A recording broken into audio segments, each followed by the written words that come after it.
नमस्कार दोस्तों, आज हम बात करेंगे exercise 1.1 NCERT mathematics class 11th। Previous video में हमने एक्सरसाइज 1.1 का इंट्रोडक्शन डिस्कस किया था। आज हम बात करेंगे एक्सरसाइज 1.1 की।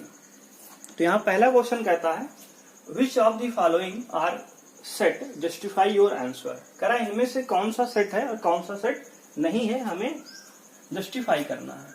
तो पहला क्वेश्चन है the collection of all months of the year beginning with the letter J, यानी कि जे से स्टार्ट होने वाले सभी मंथ का कलेक्शन, इन सभी महीनों का ऐसे कलेक्शन जो जे से स्टार्ट होते हैं। तो आपका अगर जे से बात करें स्टार्ट होने की, पहला जनवरी है, जनवरी के बाद जून होगा आपका, फिर जुलाई होगा। ये 3 ऐसे महीने हैं जो आपका जे से स्टार्ट होते हैं। तो क्या ये सेट होगा? तो कहेंगे बिल्कुल होगा, क्योंकि जे से स्टार्ट होने वाले बेसिकली आपके पास 3 मंथ हैं, जनवरी, जून, जुलाई। तो ये एक सेट है, तो कह सकते हैं इट इज अ सेट, क्योंकि it is well defined objects of thing, क्योंकि यहाँ वेल डिफाइंड चीजें हैं। क्योंकि जनवरी, जून, जुलाई 3 ही महीने 12 महीनों में से हैं जो जे से स्टार्ट होते हैं। अगले क्वेश्चन की बात करते हैं the collection of 10 most talented writers in of India, यानी इंडिया में 10 मोस्ट टैलेंटेड राइटर बताने हैं। तो अगर राइटर की बात करें तो राइटर बहुत सारे टाइप के होते हैं, कुछ नॉवेल्स लिखते हैं, कुछ स्टोरी लिखते हैं। तो अलग अलग चीजें लिखने वाले अलग अलग राइटर हैं, कुछ अपनी पोएट्री लिखते हैं। तो राइटर्स तो आपके अलग अलग टाइप के हो जाएंगे। तो आंसर जो इसका होगा वो एक व्यक्ति जिसको स्टोरी पसंद है वो अपने स्टोरी लिखने वाले राइटर का नाम बताएगा। एक व्यक्ति ऐसा होगा जो नॉवेल्स पसंद करता है तो नॉवेल पसंद करने वाले अपने राइटर का नाम बताएगा। एक ऐसा भी व्यक्ति हो सकता है जिसको चुटकुले पसंद हो तो अपना वो हंसी मजाक चुटकुले बता देगा, उसका नाम राइटर लिखने वाले का। तो ये पर्सन टू पर्सन वेरी करेगी बात, यानी कि जो 10 मोस्ट टैलेंटेड राइटर वाली कहानी है ये अलग अलग पर्सन टू पर्सन व्यक्ति के लिए, अगर एक पर्सन से दूसरे पर्सन पूछने में डिफरेंट हो जाएगा। यानी हमारे हिसाब से राइटर पसंदीदा राइटर अलग होंगे, आपके पसंदीदा राइटर अलग होंगे। तो ये पर्सन टू पर्सन वेरी करेगी बात, इसका मतलब ये सेट नहीं है। तो सेकंड वाला ये आपका सेट नहीं होगा, it is not well defined objects of things. ठीक है ना। बात करेंगे तीसरे की, तो a team of 11 best cricket batsman of the world. तो वर्ल्ड में से 11 बेस्ट क्रिकेट बैट्समैन के नाम बताने हैं। तो वर्ल्ड में तो बहुत सारी टीम है और उसमें बहुत अच्छे अच्छे प्लेयर हैं। तो यहां भी आपका वेल डिफाइंड ऑब्जेक्ट तो होगा नहीं है, क्योंकि हमारे हिसाब से सचिन अच्छा खेलता है, आपके हिसाब से धोनी अच्छा खेलता होगा, बैट्समैन होगा। तीसरे की बंदे के हिसाब से तीसरा अच्छा बैट्समैन होगा, उसके हिसाब से विराट कोहली हो सकता है। तो ऐसे अलग अलग व्यक्ति के लिए जो बैट्समैन का नाम है वो अलग अलग बेस्ट होगा, उसके हिसाब से बेस्ट बैट्समैन अलग होगा, हमारे हिसाब से अलग होगा, आपके हिसाब से अलग होगा, किसी तीसरे के हिसाब से अलग होगा। तो ये बात पर्सन टू पर्सन वेरी कर रही है। इसका मतलब ये हुआ ये तीसरा भी आपका सेट नहीं है। लिखेंगे it is not well defined object of thing, it is very person to person. ये एक पर्सन से पूछने पर दूसरे पर्सन से पूछने में उसका डिफरेंट आंसर आ रहा है, इसका मतलब ये सेट नहीं है। बात करें क्वेश्चन 4 की, the collection of all boys in your school. आपके जो स्कूल में सभी बॉयज हैं उनका अगर कलेक्शन लिया जाए, तो मान लो आपके स्कूल में 500 बॉयज हैं, तो अगर उन सारे बॉयज का कलेक्शन लिया जाए तो अगर सारे बॉयज की जानकारी सही बच्चों को होगी, मान लो आपके प्रिंसिपल अगर स्कूल के बारे में, बच्चों के बारे में जिसको जानकारी है उससे आप पूछेंगे तो क्या वो पर्सन टू पर्सन वेरी करेगा। यानी अगर आपके हिसाब से 500 बच्चे हैं तो आपके प्रिंसिपल के हिसाब से भी 500 बच्चे होंगे। आपके स्कूल में टीचर से पूछे कितने बच्चे हैं आपके यहाँ बॉयज, तो कहेंगे 500 हैं। क्या बदलेगा? बिल्कुल नहीं बदलेगा। इसका मतलब ये हुआ कि ये हमारा एक सेट है। यानी फोर्थ क्वेश्चन क्या होगा? सेट होगा, क्योंकि ये वेल डिफाइंड चीजें हैं। अगर स्कूल में आपके पास 500 बॉयज हैं तो 500 होंगे, चाहे एक नहीं सब बच्चों से पूछे तब भी 500 ही बताएंगे वो। इसका मतलब ये हुआ कि ये वेल डिफाइंड चीजें हैं। क्वेश्चन 5 पे आते हैं, the collection of all natural number less then 100। 100 से छोटे नेचुरल नंबर का कलेक्शन। तो नेचुरल नंबर जैसा कि हम जानते हैं कि 1 से स्टार्ट होता है, इनफाइनाइट तक जाता है। तो 1 से लेकर 100 के बीच के, अगर हमें 1 से लेकर लेस देन 100 यानी कि 1 से 100 के बीच नेचुरल नंबर बताने हैं तो आपका 1 से लेकर 99 तक होगा। ये वेल डिफाइंड चीजें हैं। आप इसका आंसर कैसे पूछ लीजिए, बट पूछ लीजिए उससे कि हमें 100 से लेस देन नंबर बताओ नेचुरल नंबर भाई, तो हमेशा बच्चा क्या बताएगा, 1 से 99 तक बताएगा, यानी 1 से लेकर 99 तक सुना देगा आपको। तो इसका मतलब ये क्या है, वेल डिफाइंड चीजें हैं। अगर ये वेल डिफाइंड है तो इसका मतलब ये सेट है। बात समझ में आई यहां तक आपको? तो हमने कहा कि अगर नेचुरल नंबर आपसे पूछे कोई 100 से छोटी तो क्या बताएंगे, 1 से लेकर 99 तक बताएंगे। इसका मतलब ये सेट है, वेल डिफाइंड है। इसका आंसर तो अगर दूसरे व्यक्ति से पूछे आपसे पूछने के बाद तो ये तो बताएगा नहीं कि 1 से लेकर 200 तक होगी भाई, क्योंकि उसने कहा कि 100 से कम बताने हैं, छोटे बताने, इसका मतलब 99 तक बताने हैं। अगर जिसको नेचुरल नंबर आता है बिल्कुल सही उत्तर बताएगा आपका। ठीक है, तो यहां तक सेट हुआ। पार्ट 6 पे आते हैं, the collection of all novels written by writer Munshi Premchand. देखो मुंशी प्रेमचंद एक नॉवेल लिखने वाले राइटर थे, तो कह रहा है इनके द्वारा सभी नॉवेल्स जो इनके द्वारा लिखे गए हैं उनका कलेक्शन क्या सेट होगा। तो हम मान लेते हैं कि मुंशी प्रेमचंद फॉर एग्जांपल कि 100 नॉवेल लिखे हैं, 200 लिखे हैं, 2 लाख लिखे हैं, कुछ तो काउंटेबल होगा लिखे होंगे, वो तो वेल डिफाइंड है ना, वो तो बदलेगा नहीं। अगर मान लो मुंशी प्रेमचंद 1000 नॉवेल लिख दिए तो 1001 तो बता नहीं सकते हम, वही 1000 बताएंगे उन्हीं का। तो इसका मतलब ये क्या है, वेल डिफाइंड है। उन्होंने जितने नॉवेल लिखे हैं, 1000 लिखे, 2000 लिखे, 3000 लिखे, वो वेल डिफाइंड चीजें हैं। इसका मतलब ये सेट है, ये तो पर्सन टू पर्सन वैरी करेगा नहीं। इसका मतलब ये भी क्या है, एक सेट है, it is well defined objects of thing. बात करें 7 पार्ट की, the collection of all even integer. जितने भी इवन इंटीजर हैं उनके कलेक्शन। इवन इंटीजर का मतलब इवन नंबर से है आपका। इवन नंबर आपके होते हैं 0, 2, 4, 6, 8 ऐसे इवन नंबर होंगे। तो ये वेल डिफाइंड चीजें हैं। इवन नंबर कुछ ना कुछ प्रॉपर्टी होती है, अगर हम पकड़ पाए तो हम कहेंगे इवन नंबर ऐसा नंबर जिनको 2 से हम डिवाइड कर सकते हैं।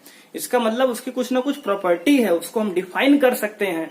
तो क्या होगा, ये वेल डिफाइंड यानी कि सेट है ये। अगर ऐसा नंबर जिसको हम डिफाइन कर पाए तो वे क्या होगा, सेट होगा। इसका मतलब ये क्या होगा, एक सेट होगा, क्योंकि ये भी इवन नंबर की प्रॉपर्टी फिक्स होती है।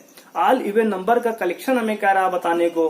अगर कहता यहीं पे ये कि द कलेक्शन ऑफ ओनली 5 या 10 या 100 इवन नंबर, तब ये सेट नहीं होता, क्योंकि वहां पे बहुत सारे नेचुरल इवन नंबर होते हैं। लेकिन यहाँ हमें collection of all even number की बात कर रहा है। इसका मतलब सारे इवन नंबर जो हैं वो वेल डिफाइंड है। इवन नंबर कुछ ना कुछ प्रॉपर्टी होती है, इसका मतलब ये सेट है। क्वेश्चन 8 पे आएंगे, the collection of question in this chapter. तो इस चैप्टर में कितने क्वेश्चन है, मान लीजिए 8 question, 7 question, 10 question. Well defined है, क्योंकि वो तो बढ़ेंगे है नहीं हमारे तुम्हारे कहने से, फिक्स चीजें हैं। अगर 10 हैं तो 10 रहेंगे, हमारे बताने से तुम्हारे बताने से अलग तो होगा नहीं। किताब में भाई 10 क्वेश्चन छपे हैं, 10 ही रहेंगे। तो ये भी हमारा सेट है। बात करते हैं 9th की, last question, a collection of most dangerous animal of the world.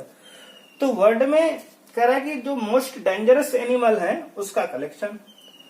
तो जो डेंजरस एनिमल है बेसिकली ये सेट नहीं होगा। क्यों नहीं होगा इसकी बात करते हैं। तो देखिए ऐसा है, किसी व्यक्ति को के लिए डेंजरस वर्ड का डेफिनेशन अलग अलग व्यक्ति के लिए अलग अलग होता है। किसी को अगर सांप से डर लगता है तो उसके लिए डेंजरस सांप हो गया।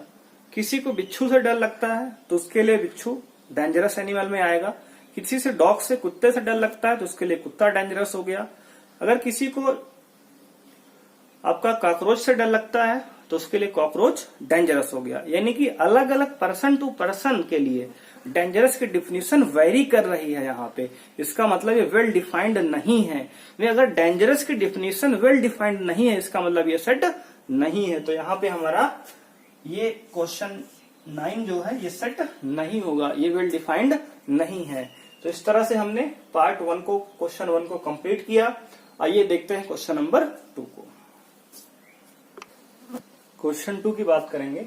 कह रहा है कि let A equal to set दिया गया है आपको, जिसके एलिमेंट है 1, 2, 3, 4, 5, 6। Insert the appropriate symbol belongs to और does not belongs to in the blank spaces. यानी कि हमें जो खाली स्थान यहाँ पे दिए गए हैं इनमें बिलोंग्स टू या डज नॉट बिलोंग्स टू के सिंबल आपको फिल करने हैं।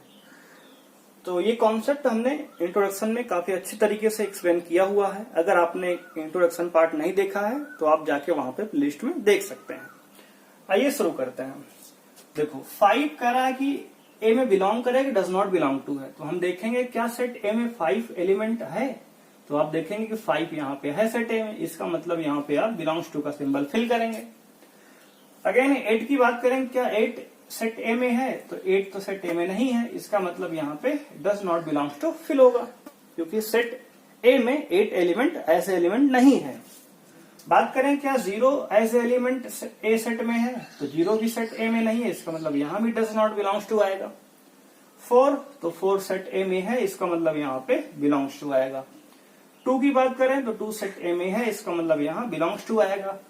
अगला एलिमेंट है 10, क्या 10 सेट ए में है? तो आप कहेंगे 10 जो है सेट ए में नहीं है, इसका मतलब ये डज नॉट बिलोंग्स टू आएगा। तो belongs to, does not belongs to का मतलब ये होता है कि अगर कोई भी एलिमेंट, मेंबर या फिर ऑब्जेक्ट किसी सेट में है तो उसे बिलोंग्स टू से लिखते हैं, अगर नहीं है तो डज नॉट बिलोंग्स टू। जैसे हमने कहा 5 इस सेट का एलिमेंट ए का था तो 5 बिलोंग्स टू ए लिखा। यहाँ पे 8 इस सेट ए में नहीं था तो 8 डज नॉट बिलोंग्स टू ए लिख दिया हमने। तो ये आपका कॉन्सेप्ट होता है। आइए बात करते हैं क्वेश्चन नंबर 3 पर। क्वेश्चन नंबर 3 का फर्स्ट पार्ट है, कह रहा write the following sets in roster form. हमें क्वेश्चन 3 में सेट बिल्डर फॉर्म दिया गया है, हमें इसको रोस्टर फॉर्म में कन्वर्ट करके लिखना है। तो आइए देखते हैं। फर्स्ट पार्ट है, कह रहा है कि A equal to set of all values of x.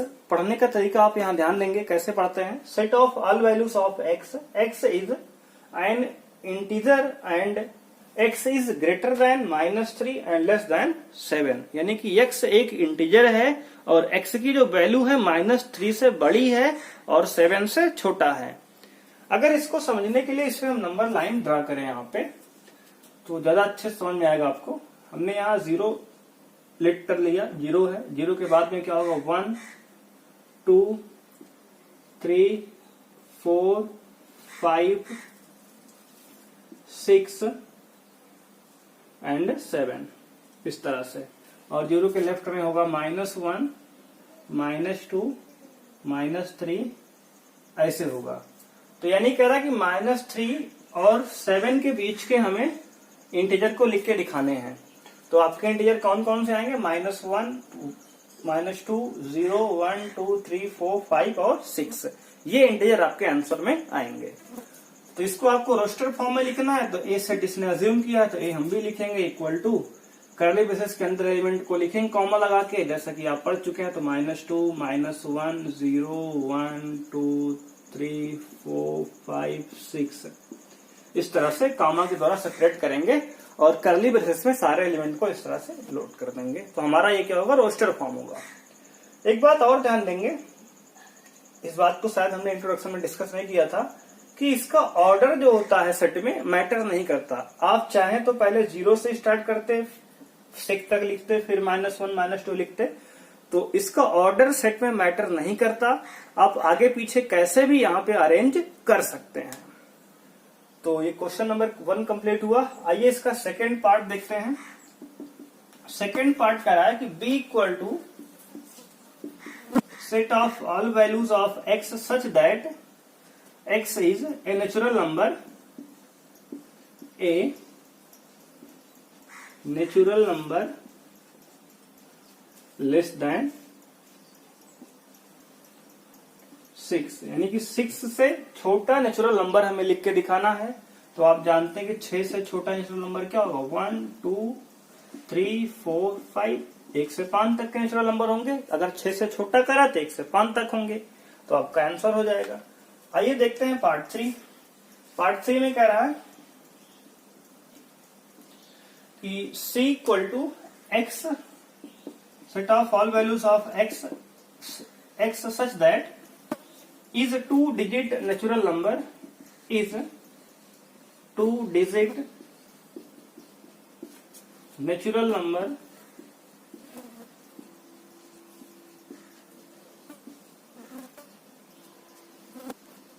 such that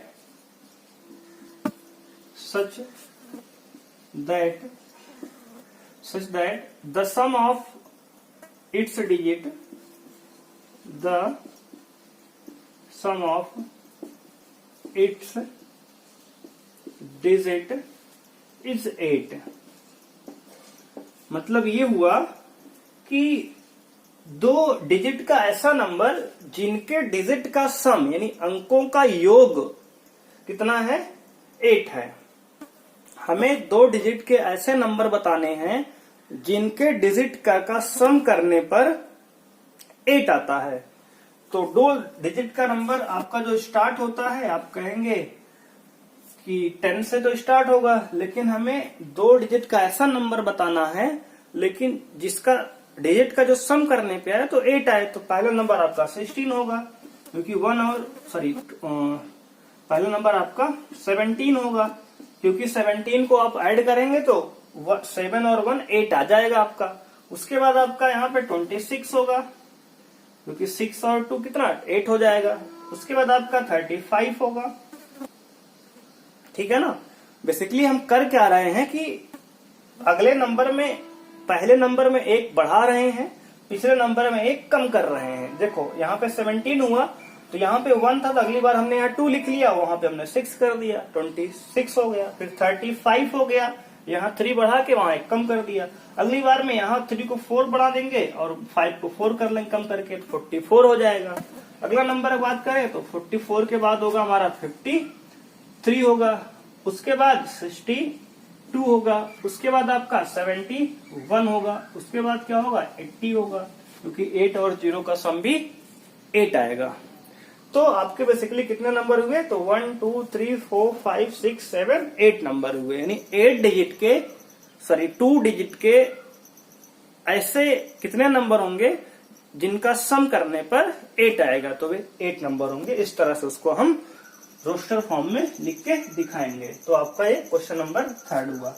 इसका पार्ट 4 की बात करें तो पार्ट 4 में कह रहा है कि D equal to set of all values of x such that x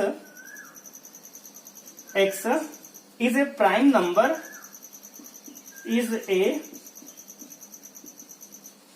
number, which is divisor of 60, which is divisor of 60। मतलब हमें ऐसे प्राइम नंबर बताने हैं जो 60 के डिवाइजर हों, यानी 60 को डिवाइड कर दें। तो बात करेंगे 60 के डिवाइजर कौन कौन से हो सकते हैं पहले। उसके लिए हम यहाँ पे इसको इरेज कर रहे हैं क्योंकि स्पेस हमारे पास कम है यहाँ पे। तो अगर 60 के डिवाइजर की बात करें तो डिवाइजर ऑफ 60 क्या होंगे, डिवाइजर ऑफ 60 हो जाएगा, पहला 1 से डिवाइड हो जाएगा 60, 2 से होगा, 3 से होगा, 4 से होगा, 5 से होगा, 6 से होता है, और 6 के बाद आपका होगा ये 10 से, फिर उसके बाद 12 से होता है, 12 के बाद 15 से, फिर आपका ये 20 से, फिर 30 से, और ये 50 से। इतने डिवाइजर 20 को होंगे। लेकिन हमें क्वेश्चन में ये नहीं पूछ रहा है 20 कितने डिवाइजर होंगे, हमें क्वेश्चन में ये कह रहा है कि 20 के इतने ऐसे कितने डिवाइजर होंगे जो प्राइम होंगे, यानी कि प्राइम डिवाइजर हमसे पूछ रहा है। तो प्राइम डिवाइजर की बात करें तो पहला प्राइम आपका 2 होगा, और 3 होगा, 5 होगा, उसके बाद आपका यहाँ पे ठीक है इतने डिवाइजर होंगे, यानी 2 होगा, 3 होगा और 5 होगा। तो हमारा आंसर जो होगा D इक्वल टू लिखेंगे हम कर्ली ब्रेसेस के अंदर 2 को, 3 को और 5 को। तो आपके 20 के ऐसे 3 डिवाइजर हैं, कौन कौन से, तो 2, 3 और 5 जो कि प्राइम है, क्योंकि हमें प्राइम डिवाइजर की बात यहाँ पे करनी थी। आइए इसका 5th पार्ट देखते हैं। तो क्वेश्चन नंबर 3 का 5th और 6th पार्ट की बात करेंगे। 5th पार्ट कह रहा है कि equal to the set of all letters in the word trigonometry, यानी कि ट्रिग्नोमेट्री वर्ड में जितने भी लेटर हैं इनका सेट हमें बनाना है। तो इसको हम इक्वल टू लिख सकते हैं कर्ली ब्रेसेस। अब यहाँ पे आपको ध्यान देना होगा कि ट्रिग्नोमेट्री जो लेटर है इसमें आप जब इसका सेट बनाएंगे तो एक लेटर को आप एक बार ही यूज कर सकते हैं, यानी कि जैसे यहाँ पे टी 2 बार आया है, तो अगर टी यहाँ 2 बार आया है तो आपको टी एक ही बार यूज करना है। ओ 2 बार आया है तो ओ को भी एक बार यूज करना है, यानी कि आपको वर्ड यहाँ पे रिपीट नहीं करने हैं, एक लेटर को एक बार ही यूज करना है, यानी letter repetition not allowed sets में है। यानी कि आप अगर एक बार टी लिखे हैं तो कामा करेंगे, फिर आर लिखेंगे, फिर आई लिखेंगे। हालांकि आप ऑर्डर यहाँ पे आगे पीछे लिख सकते हैं, उससे कोई गलत नहीं होगा, कोई गड़बड़ नहीं है। आप ऑर्डर को चाहे तो आर को पहले लिखें, टी को बाद में लिखें, इससे कोई मतलब यहाँ पे नहीं है। बस आपको याद रखना है कि यहाँ पे एलिमेंट रिपीट ना हो, यानी कि किसी भी एक एलिमेंट को 2 बार हम नहीं लिख सकते सेट के अंदर। यानी जैसे यहाँ टी है तो टी को 2 बार नहीं लिख सकते, तो एक बार टी लिखा हमने, आई लिखा, आर लिखा, फिर जी लिखेंगे, ओ लिखेंगे। आप ध्यान देंगे यहाँ ओ 2 बार है तो एक ही बार ओ लिखेंगे, उसके बाद यन आएगा, फिर यम आएगा, फिर ई आएगा। एक बार टी यूज हो गया तो टी नहीं आएगा, आर भी यूज कर लिया हमने तो आर भी नहीं आएगा, फिर लिखेंगे वाई। यानी कि ट्रिग्नोमेट्री के लेटर का अगर हम वर्ड का लेटर को अगर सेट में कन्वर्ट करें तो कुछ इस तरह से लिखेंगे, यानी एक लेटर को एक बार केवल यूज करेंगे, दोबारा हम यूज नहीं कर सकते। बात करेंगे क्वेश्चन नंबर 6 की इसके, तो कह रहा if equal to set of all letter in the word better. तो बेटर वर्ड के लेटर का हमें सेट बनाना है, तो एफ इक्वल टू लिख सकते हैं करली ब्रेसेस के अंदर। यहाँ पे आप देख सकते हैं कि ए 2 बार यूज हुआ है, टी 2 बार यूज हुआ है, तो टी और ई को एक ही बार हम यूज करेंगे, तो B comma E comma T comma R. तो कुछ इस तरह से हम यहाँ पे सेट के एलिमेंट को लिखेंगे। तो इस तरह से आपका क्वेश्चन नंबर 3 कंप्लीट होता है। आइए देखते हैं क्वेश्चन नंबर 4। क्वेश्चन नंबर 4 की बात करेंगे। Right the following sets in the set builder form. यहाँ पे हमें रोस्टर फॉर्म में दे रखा है क्वेश्चन को, हमें सेट बिल्डर फॉर्म में कन्वर्ट करना है। तो थर्ड का फर्स्ट पार्ट देखते हैं। कह रहा 6, 3, 9, 12 हमें इसको सेट बिल्डर फॉर्म में लिख के दिखाना है। तो अगर इसको सेट ए मान लें हम तो ए इक्वल टू लिख सकते हैं सेट बिल्डर फॉर्म के लिए। सेट यहाँ पे कर्ली ब्रेसेस लगाएंगे, लिखेंगे set of all values of x such that x को अगर हम यहाँ पे नोटिस करें तो ये मल्टीपल ऑफ 3 लिखा गया, यानी 3 का मल्टीपल 3, 6, 9, 12 और 3 के फर्स्ट 4 मल्टीपल लिखे हैं। इसको चाहे तो ऐसे भी लिख दे कि X set of all values of X, यानी X such that x is a first 4 multiple of 3, इतना भी लिख सकते हैं, बिल्कुल सही होगा।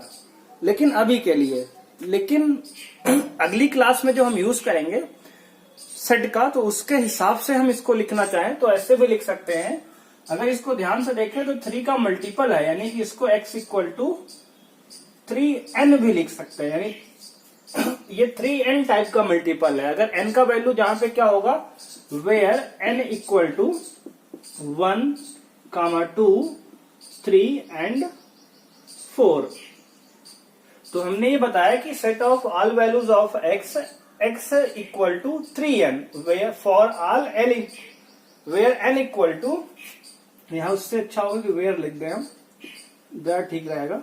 तो where n equal to 1 to 4 natural number है, ठीक है ना। यानी n का वैल्यू अगर हम यहाँ 1 रखेंगे तो 3 मिलेगा, n का वैल्यू 2 रखेंगे तो 6 मिलेगा, n का वैल्यू 3 रखेंगे तो 9 मिलेगा, n का वैल्यू 4 रखेंगे तो 12 मिलेगा। तो इस तरह से हम यहाँ पे n का वैल्यू रख के इस क्वेश्चन को फाइंड कर सकते हैं। या फिर इसका दूसरा तरीका अगर समझने की कोशिश करें तो लिख सकते हैं equal to set of all values of x equal to 3n where n is greater than equal to 1 and less than equal to 4। यानी कि n जो है 1 या 1 से बड़ा है और जो है 4 या 4 से छोटा है n की वैल्यू, और ये x equal to 3n type का ये हमारा नंबर है, यानी कि 3 का मल्टीपल है। तो एक तरीका ये हुआ आपको लिखने का, एक तरीका ये हुआ आपको। आप चाहें तो ऐसे भी लिख सकते हैं जैसे हमने पहले बताया कि x is such that x equal to x is a natural number, sorry x is a first 4 multiple of 3। तो लैंग्वेज भी लिख सकते हैं, बिल्कुल ठीक होगा ये, ठीक है ना। लेकिन आपका सही तरीका जो है सेट बिल्डर फॉर्म का बिल्कुल करेक्ट यही होगा। ये दोनों तरीके आपके, क्योंकि ऐसे हम क्लास 12th में यूज करेंगे, तो अभी से हम कोशिश करेंगे, प्रैक्टिस करेंगे कि बनाने की क्वेश्चन को। तो आइए देखते हैं इसका सेकंड पार्ट। सेकंड पार्ट में कह रहा है 2, 4, 8, 6, 32। 2, 4, 8, 16 और 32। अगर इस नंबर को हम नोटिस करें तो 2, 4, 8, 16, 32। अगर 2 को लिखना जाए तो हम 2 की पावर 1 लिख सकते हैं, 4 को हम 2 की पावर 2 लिख सकते हैं, 8 को हम 2 की पावर 3 लिख सकते हैं, 16 को 2 की पावर 4 लिख सकते हैं, 32 को 2 की पावर 5 लिख सकते हैं।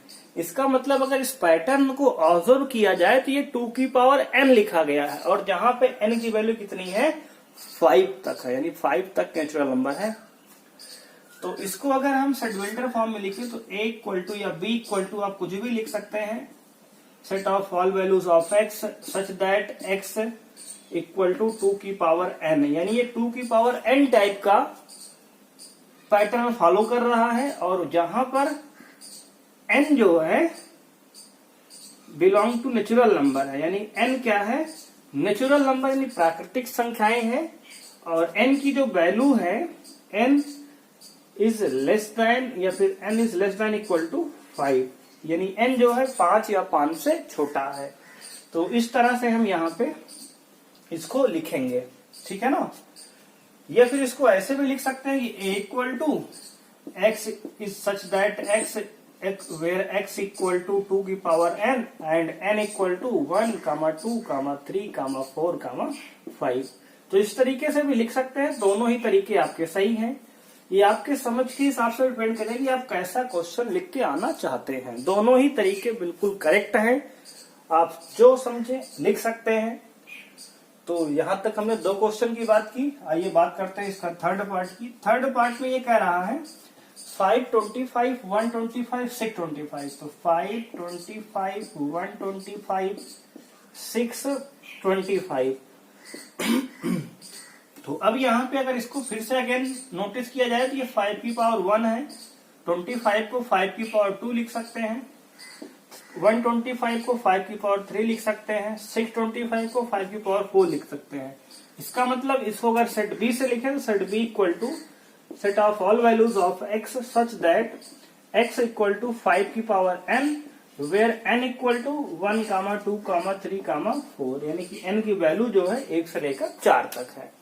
तो इस तरीके से इसको हम यहाँ पे लिख सकते हैं। आइए देखते हैं इसका फोर्थ पार्ट। तो फोर्थ पार्ट में इसके कह रहा है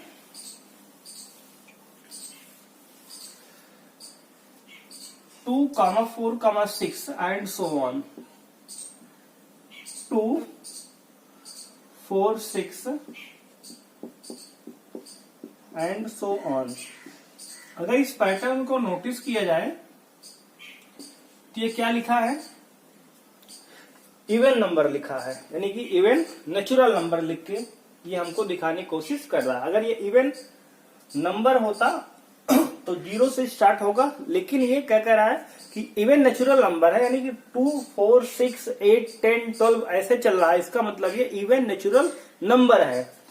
तो इसको ऐसे भी लिख सकते हैं कि a इक्वल टू, ये सेट का नाम आप कुछ भी यहाँ पे अल्फाबेट डाल सकते हैं। हमने a लिखा है तो a equal to x set of all values of x। पढ़ेंगे कैसे, set of all values of x such that x is an even natural number. तो x क्या है इवन नेचुरल नंबर है, ठीक है ना, क्योंकि इसकी बाउंडेशन तो कहीं है नहीं, सारे इवन नेचुरल नंबर को इनफाइनाइट तक के शो कर रहा है। तो इसलिए हमने बता दिया कि x such that x is an even natural number. तो इस तरह से हमने बता देंगे। यहाँ पे कोई बाउंडेशन नहीं तो बाउंडेशन हम भी नहीं बताएंगे। यहाँ पे बात करेंगे इसके, ये फोर्थ पार्ट था, ठीक है ना, और फिफ्थ पार्ट की बात करेंगे। तो फिफ्थ पार्ट में हमसे कह रहा है यहाँ पे, तो फिफ्थ पार्ट में क्वेश्चन देखेंगे, कह रहा है कि 1, 4, 9 से लेकर 100 तक, यानी 1, 4, 9, डैश डैश करके ये 100 तक के नंबर लिखा है। इसका नंबर, अगर हम इस नंबर को ध्यान से देखें, इस नंबर को ध्यान से देखें तो इसको 1 को 1 का स्क्वायर लिख सकते हैं, और 4 को 2 का स्क्वायर लिख सकते हैं, 9 को 3 का स्क्वायर लिख सकते हैं, ऐसे ही 100 को 10 का स्क्वायर लिख सकते हैं। इसका मतलब ये हुआ कि ये नंबर 1 2 3 4 5 6 ऐसे चलते चलते 10 तक गया है। इसका मतलब ये यहां अगर हम n डाल दें तो ये बन जाएगा n का स्क्वायर। इसका मतलब जो पैटर्न है वो n स्क्वायर का बन रहा है, और जहां पे n की जो वैल्यू है 1 से लेकर 10 तक की नेचुरल नंबर है। तो इस तरह से हम क्वेश्चन को जज करते हैं कि कैसे किस पैटर्न में लिखा गया है। तो यहाँ पे लिखेंगे ए बी सी, कुछ भी लिख देंगे सेट के लिए। x हमने लिखा b equal to x such that x equal to n square. अभी पैटर्न हमने ऑब्जर्व किया था, वेयर जहां पे n क्या है, नेचुरल नंबर है, n belong to natural number, ये बिलोंग टू का सिंबल है, पढ़ चुके हैं आप। तो n बिलोंग्स टू क्या है, नेचुरल नंबर, इन प्राकृतिक संख्याएं हैं। और जहां पे n की जो वैल्यू है, n की value greater than equal to 1 and less than equal to 10, यानी कि 1 से लेकर 10 तक है n का वैल्यू। ये हुआ आपका फिफ्थ पार्ट। अब बात करेंगे इसके नेक्स्ट पार्ट की। तो क्वेश्चन नंबर ये फोर्थ हमारा, इसमें फिफ्थ पार्ट, 5 ही पार्ट दिए गए हैं। तो आइए देखते हैं इसका क्वेश्चन नंबर 5।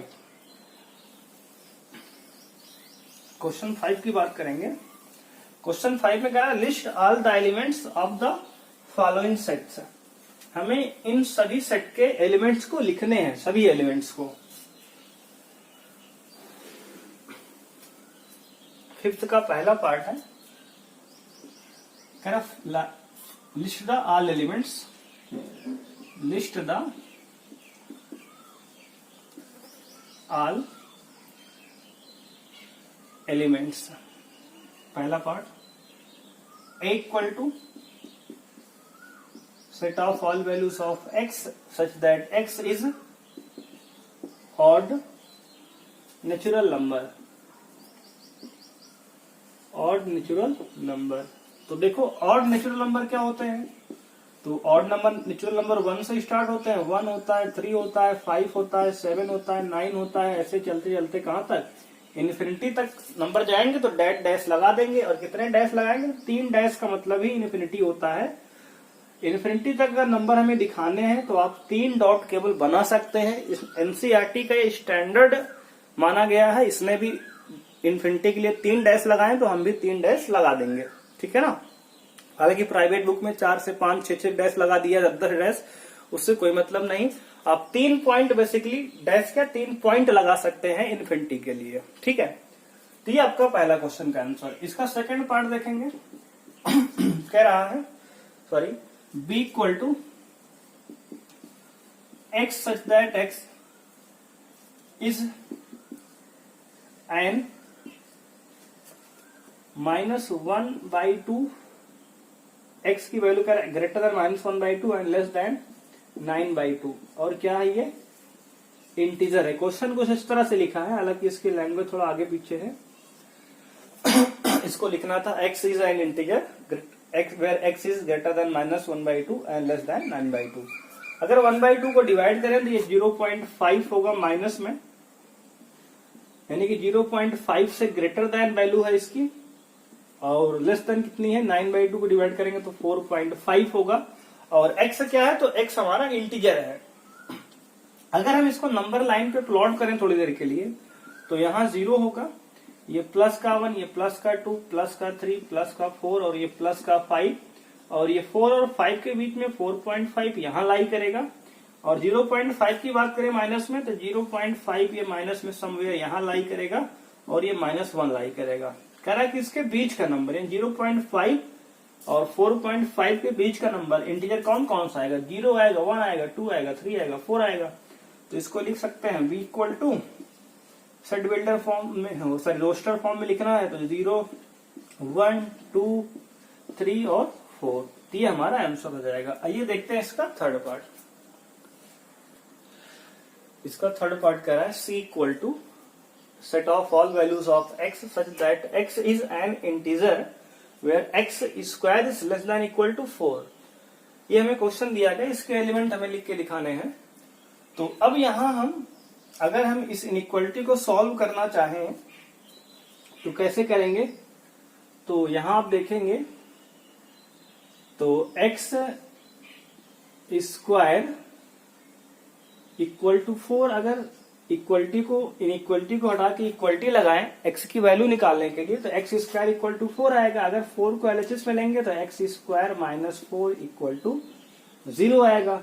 अब 4 को हम लिख सकते हैं x स्क्वायर माइनस 2 का स्क्वायर इक्वल टू 0। तो एक ब्रैकेट में आपका बन जाएगा a square minus b square का फॉर्मूला है।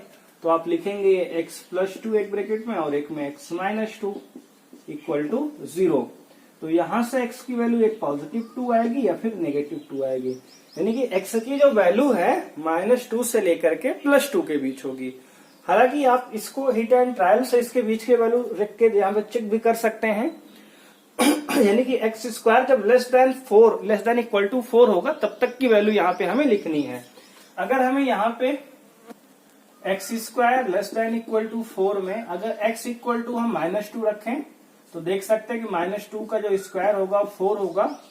तो लेस देन नहीं तो इक्वल तो ही है, यानी कि ये कंडीशन सेटिस्फाई कर रहा है। यानी कि जो -2 का स्क्वायर है लेस देन इक्वल टू 4 आना चाहिए। लेस देन और इक्वल टू, या तो छोटा हो या तो बराबर हो। तो यहाँ छोटा तो है नहीं -2 का स्क्वायर, लेकिन बराबर तो है, इसका मतलब सेटिस्फाई कर रहा है। अगर हम बात करें -2 के बाद इंटीजर क्या आता है? -1 आएगा, उससे बड़ा इंटीजर। तो अगर -1 का स्क्वायर करेंगे लेस देन इक्वल टू 4, तो यहां से आएगा 1 लेस देन इक्वल टू 4, यानी कि 1 अगर बराबर नहीं है 4 के, छोटा तो है, इसका मतलब भी सेटिस्फाई कर रहा है। तो ऐसे ऐसे नंबर आप चेक करते करते पहुंचेंगे तो x इक्वल टू 2 तक के नंबर को ये सेटिस्फाई करेगा। यानी कि इसका जो सोल्यूशन आएगा आपका c इक्वल टू आपका इंटीजर आएगा -2 -1 0 1 2, यानी कि -2 से लेकर के +2 तक के इंटीजर को ये सेटिस्फाई करेगा हमारी। ये इनइक्वालिटी टाइप की प्रॉब्लम है। ये चैप्टर 5 में इसी क्लास में हम इस तरह क्वेश्चन को सॉल्व करना सीखेंगे। अभी तक हमने इनइक्वालिटी क्वेश्चन को सॉल्व पिछली क्लास में नहीं किया था, तो अभी तक के लिए आप ऐसे समझ लीजिए कि यहाँ पे x की वैल्यू डाल डाल के आप चेक करेंगे और इसकी डिटेल एक्सप्लेनेशन चैप्टर 5 में हम देखेंगे। आइए देखते हैं इसका नेक्स्ट पार्ट। बात करेंगे क्वेश्चन नंबर 5 का फोर्थ पार्ट की। करा d equal to x such that x is a letter in the word loyal. Loyal के लेटर का हमें इसको लिस्टिंग मेथड से लिख के दिखाने हैं। तो लिख सकते हैं d इक्वल टू l कामा लगाएंगे o comma y comma a comma l। अब नहीं लिखेंगे क्योंकि l 2 बार है। तो हमने भी पिछले क्वेश्चन पढ़ा था कि सेट के अंदर एलिमेंट को डबल बार नहीं लिखते, यानी कि एक बार एक ही एलिमेंट लिखा जाएगा, दोबारा से वो नहीं आ सकता। तो ये हमारा हो गया इसका मैटर। अब बात करेंगे फिफ्थ पार्ट की। करा equal to x such that x is a month of year not having 31 days. मतलब हमें ऐसे मंथ्स के नेम बनाने हैं जिसमें 31 डेज नहीं होते हैं। नॉट हैविंग 31 डेज यानी 31 डेज नहीं होते, यानी 31 से कम डेज वाले बताने हैं। 31 डेज जिसमें ना हो महीने में। तो ऐसे कितने महीने होते हैं? तो आपका फरवरी से स्टार्ट होगा, पहला फरवरी होगा क्योंकि जनवरी में 31 होता है। फरवरी के बाद आपका अप्रैल होगा क्योंकि अप्रैल में आपका 30 होगा डेज। अप्रैल के बाद जून में 30 डेज होता है क्योंकि मार्च में आपका 31 डेज हो जाएगा, मई में 31 डेज हो जाएगा, जून हो जाएगा हमारा। जून के बाद आपका हो जाएगा सितंबर और नवंबर। सितंबर कॉमा नवंबर। तो ये आपके ऐसे मंथ्स हैं जिनमें 30 डेज या फिर 28 या 29 डेज होंगे, लेकिन 31 डेज नहीं होंगे क्योंकि आपके 31 डेज वाले जनवरी, मार्च, मई, अक्टूबर ये सब आपके 31 डेज वाले हैं। तो हमने 31 डेज वाले नहीं लेने थे इसमें, ठीक है ना। तो बात करेंगे सिक्स्थ पार्ट की। f equal to x such that x is a consonant in English alphabet which precedes k, यानी कि इंग्लिश अल्फाबेट में के से पहले वाले कॉन्सोनेंट को लिख के दिखाने हैं। के से पहले वाले, प्रीसीड्स माने पहले वाले, के पहले जितने भी कॉन्सोनेंट आते हैं इंग्लिश अल्फाबेट में उनको लिख के हमें दिखाने हैं। तो कॉन्सोनेंट आपका बी से स्टार्ट होता है तो लिख सकते हैं F = वो भी सेट को बताया था हमने इंट्रोडक्शन में कि एलिमेंट को स्मॉल लेटर से लिखते हैं। हालांकि यहाँ हमने यूज किया है कैपिटल का, क्योंकि यहाँ कैपिटल में दिया गया था आपका, इसलिए हमने लिख लिया। हालांकि बेसिकली हम स्मॉल का ही यूज करेंगे।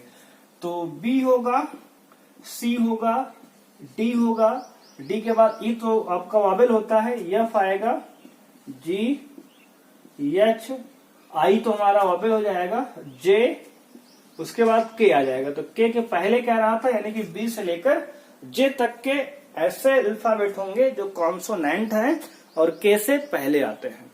तो आइए देखते हैं क्वेश्चन नंबर इसके बाद 6। क्वेश्चन नंबर 6 और लास्ट क्वेश्चन एक्सरसाइज का बात करेंगे।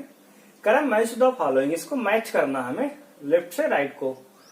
तो यहां पे कह रहा है कि 1 2 3 4 और इधर दिया है आपके रोस्टर फॉर्म, बेसिकली आपको एलएचएस में दिया है और आरएचएस साइड में आपको सेट बिल्डर फॉर्म दिया है। आपको मैच करना है इनको। तो अगर हम यहां देखें तो लिखा है एक्स सच दैट एक्स, यानी कि इसको पढ़ते हैं, हालांकि बेसिकली ऐसे ही है कि x is set of all values of x such that x is a prime and divisor of 6। X क्या है, प्राइम है और 6 का डिवाइजर है। तो अगर यहाँ पे हम सेट बिल्डर अपने रोस्टर फॉर्म में देखें तो डिवाइजर ऑफ 6 जो है आपका 1 2, तो क्या होगा 2 और 3 होगा, जो कि प्राइम है और डिवाइजर है। तो इसको हमारा सेकंड से ए मिल जाएगा यहाँ पे। तो सेकंड से हम ए को मिलाएंगे। और अगर ध्यान दें तो कह रहा है कि डी में x such that x is a letter of word the mathematics. तो मैथमेटिक्स वर्ड का लेटर का हमें सेट्स बना के दिया है, जो कि हमें साफ साफ दिख रहा है कि ये थर्ड से मैच करेगा, थर्ड से डी मैच कर जाएगा। अगर हम बात करें तो x is such that x is odd natural number less then 10।